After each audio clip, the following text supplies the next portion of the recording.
एक गांव का लड़का अमित बहुत गरीब है। लोग उसे बहुत परेशान करता था। एक दिन उसे गांव के खेत में सोना चांदी मिला। वो खुशी खुशी अपना घर आता है। उसने अपने माँ को बताया कि उसको खेत में सोना मिला है। माँ को पहले विश्वास नहीं हुआ। उसकी माँ पूछता है कि कहाँ से सोना चांदी लाए हो। उसने अपने माँ को उसकी कसम देकर कहता है, माँ आपकी कसम, मुझे ये धन गांव के खेत में मिला है। तब माँ को उस पर पूरा विश्वास हुआ। देखते देखते उसके दुख के दिन खत्म हो गए। अब गांव के लोग उसे इज्जत देने लगे। लेकिन अमित को घमंड हो गया। वो पैसों को अनाप शनाप में उड़ाने लगा, शराब और जुआ में बर्बाद करने लगा। एक दिन उसकी माँ बहुत रोते हुए समझाया कि बेटा, पैसा का अनादर मत करो।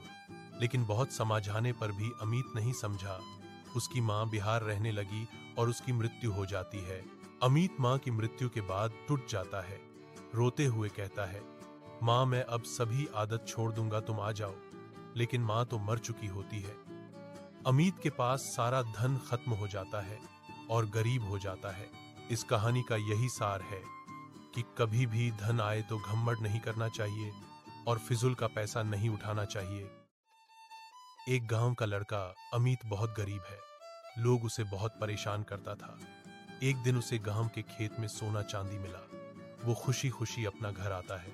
उसने अपने माँ को बताया कि उसको खेत में सोना मिला है। माँ को पहले विश्वास नहीं हुआ। उसकी माँ पूछता है कि कहाँ से सोना चांदी लाए हो। उसने अपने माँ को उसकी कसम देकर कहता है, माँ आपकी कसम, मुझे ये धन गांव के खेत में मिला है। तब माँ को उस पर पूरा विश्वास हुआ। देखते देखते उसके दुख के दिन खत्म हो गए। अब गांव के लोग उसे इज्जत देने लगे। लेकिन अमित को घमंड हो गया। वो पैसों को अनाप शनाप में उड़ाने लगा, शराब और जुआ में बर्बाद करने लगा। एक दिन उसकी माँ बहुत रोते हुए समझाया कि बेटा, पैसा का अनादर मत करो। लेकिन बहुत समझाने पर भी अमित नहीं समझा। उसकी माँ बिहार रहने लगी और उसकी मृत्यु हो जाती है। अमित माँ की मृत्यु के बाद टूट जाता है। रोते हुए कहता है, माँ मैं अब सभी आदत छोड़ दूंगा, तुम आ जाओ। लेकिन माँ तो मर चुकी होती है। अमित के पास सारा धन खत्म हो जाता है और गरीब हो जाता है।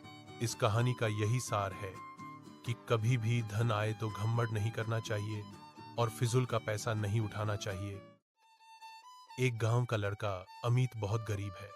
लोग उसे बहुत परेशान करता था। एक दिन उसे गांव के खेत में सोना चांदी मिला। वो खुशी खुशी अपना घर आता है। उसने अपने माँ को बताया कि उसको खेत में सोना मिला है। माँ को पहले विश्वास नहीं हुआ। उसकी माँ पूछता है कि कहाँ से सोना चांदी लाए हो। उसने अपने माँ को उसकी कसम देकर कहता है, माँ आपकी कसम, मुझे ये धन गांव के खेत में मिला है। तब माँ को उस पर पूरा विश्वास हुआ।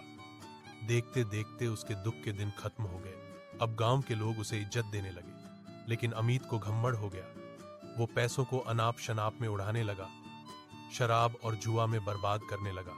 एक दिन उसकी माँ बहुत रोते हुए समझाया कि बेटा, पैसा का अनादर मत करो। लेकिन बहुत समझाने पर भी अमित नहीं समझा। उसकी माँ बिहार रहने लगी और उसकी मृत्यु हो जाती है। अमित माँ की मृत्यु के बाद टूट जाता है। रोते हुए कहता है, माँ मैं अब सभी आदत छोड़ दूंगा, तुम आ जाओ। लेकिन माँ तो मर चुकी होती है। अमित के पास सारा धन खत्म हो जाता है और गरीब हो जाता है। इस कहानी का यही सार है कि कभी भी धन आए तो घमंड नहीं करना चाहिए और फिजूल का पैसा नहीं उठाना चाहिए।